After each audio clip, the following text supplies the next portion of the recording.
what was your opinion of the responses from the then government and other institutions into the final IICSA report? From October the 20th, 2022? Yeah. That was when the final... Is that what you're referring to? Yeah. Okay. So that was the end of the process when we finally launched the final report. It wasn't the first time we published recommendations, of course, because we had done that in the course of the entire inquiry, which I would commend to others to do, rather than wait to the end to do everything. But so we had, I think, apart from the 26 of which we had repeated because we did not consider the initial response when they had been part of an investigation report, considered the response to the institutions concerned, including government. We didn't consider the responses to be adequate. So we repeated those, added others, and in addition to that, we had 87, I think, from the previous... no doubt if you're interested, we'll come on to that. But, of course, the response initially from... There have been a lot of Home Secretaries in the course of this experience. At that time, the Home Secretary was Grant Shapps, and he made a very supportive statement in the House, and we were much encouraged by it. However, I think that was probably the high point of our experience with the last administration, because Mr. Shapps wasn't there within a couple of weeks. It was the next person, Ms. Braverman. Or yes, it was, wasn't it? The 7 or 8 that were there. But it was awful. I cannot tell you how it felt to constantly read the response when we got the final printed version of the government's response. It was inconsequential, insubstantial, committed to nothing. And the wording that was used very often amongst the 20 recommendations was, we accept the need for whatever it was, but made no specific commitment to delivering it or any timescale whatsoever at that stage. And the reaction of all of us, but mostly victims and survivors, was such huge disappointment and anger at what they had pinned a great deal of hope and anticipation on, that the recommendations we made would be delivered. Thank you very much. I can give you more detail on what that process of attempted engagement was like, but only if you're interested. We're happy for you to do Yeah. so. Are you sure? Yes. Okay. I did actually have a note of all of the various dates where we attempted engagement, and there were many, and ultimately it was, of course, with the Survivors Trust and others that we have tried to gain the support for implementation of the recommendations.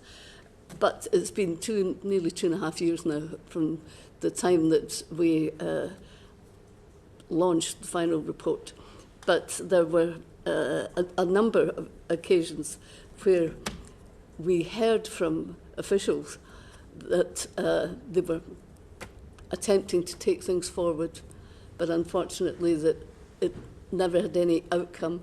We rarely had follow-up to some of the discussions, and there weren't that many because there were long periods of time where nothing happened, and there was no contact with me or indeed with the victims and survivor organisations about what should happen or our opinion on how to take things forward.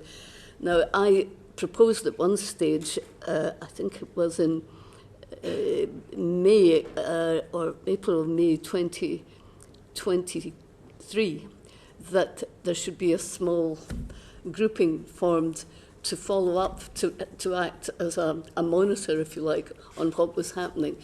And I wrote to the Chief of Staff in Number 10 and also to the Home Office about this idea. It didn't have to be expensive. We'd just meet regularly and check what was happening. I got no response. And I also it was suggested to me I should discuss it with the Home Secretary at the time, because it was prior to the final printed account of the government's response. And I did raise it with her, and she was very vague and nothing further was heard. And indeed, as I recall it, nothing further was heard at all by myself until the next Home Secretary came along, and that was later in the year when Mr Cleverly was appointed, and I wrote to him saying perhaps we could reset this relationship and try to move things forward. And he was very amenable, and we did have a couple of meetings with him, and he attended an event in January of last year that we organised here to try to raise interest in this. I just wanted to mention one other aspect of all of this. In the end of May, after we'd seen the published response of government, myself and the 3 panel members from the original inquiry wrote to the Times newspaper saying how upset and distressed so many people were after all this time and all the energy, and their response felt disingenuous. It appeared to promise something, and in fact there was no substance to it. So that was our public statement of what we felt about what had happened. I was on holiday, and I had a call from, or I had a message that somebody wanted from the Home Office wished to talk to me about how we could take the recommendations forward, and I thought that's great. Well, maybe this is a chance. This was in June. We'd sent the letter to the Times in May, and what then happened, which I thought was improper, was a special advisor came on demanding to know why I had written to the Times and complained, and I was very clear that I was not accountable to this person as an independent chair for any actions at all. And I did have ideas about how we could take things forward if they were willing to listen.